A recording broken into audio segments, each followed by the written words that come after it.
Man City move one step closer to EFL Cup glory. They're through to the semi-finals after beating Brentford 2-0 here at the Etihad Stadium, and despite Pep Guardiola making 7 changes to his starting lineup, managed to get the job done against a spirited Brentford side. Brentford often ran Man City close in recent matches, and they entered this game at the Etihad having won their last 2 EFL Cup away matches, and they made an assured start to this contest, and their set-piece threat was on display early doors.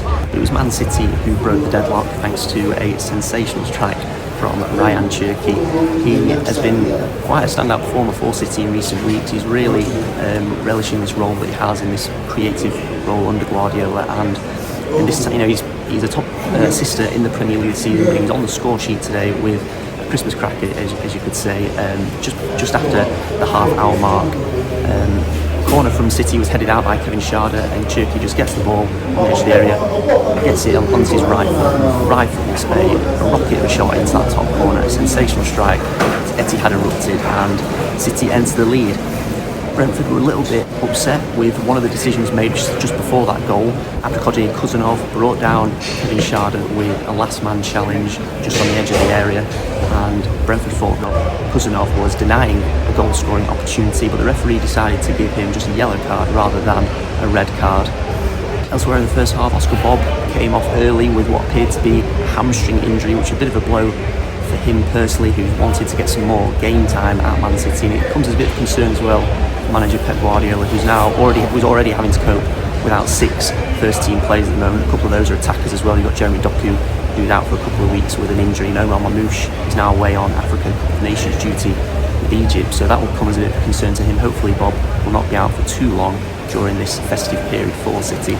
So City entered half-time in front, but after the break, Brentford came out fighting. They would not go down without a fight, and they made a confident start to the second half. James Trafford was tested. He was at full stretch to keep out a long-range effort from Christopher Ayer, and they posed a threat on the break with the pace of Kevin Schade trying to run in behind Man City's defence. But in the end, City did double their lead thanks to a fortunate goal from Savinho. It's just his 5th goal in 68 games now for Man City, so hopefully we can see some more goals from him. He's brought in, he's playing in that attacking role on either flank to score goals, to create goals. I think his work rate is praised a lot by Guardiola, but I think now City fans and Guardiola and Savinho himself will want to see him contributing with more goals and assists in the coming weeks. But it was his goal who helped double City's lead. It was a fortunate one, a deflected strike. City burst out on the counter-attack, and Savinho strike deflects, take a wicked deflection off Christopher Ayer sliding in, and it loops over the Brentford goalkeeper into the back of the net. That was midway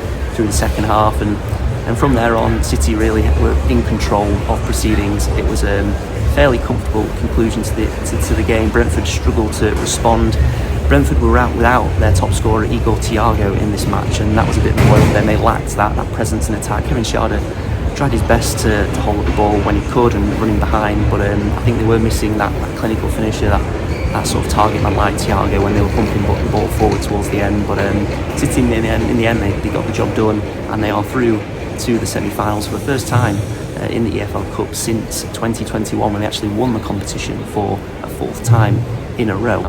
So City eventually saw out the victory, and I think it's important now for City to try and take the EFL Cup as seriously as they possibly can, whilst also juggling other domestic and continental duties. In 2017-18 campaign, that's when City won their first trophy under Pep Guardiola, which was the EFL Cup, and that was sort of the catalyst for a lot of success in domestic competitions and eventually in the continental ones as well.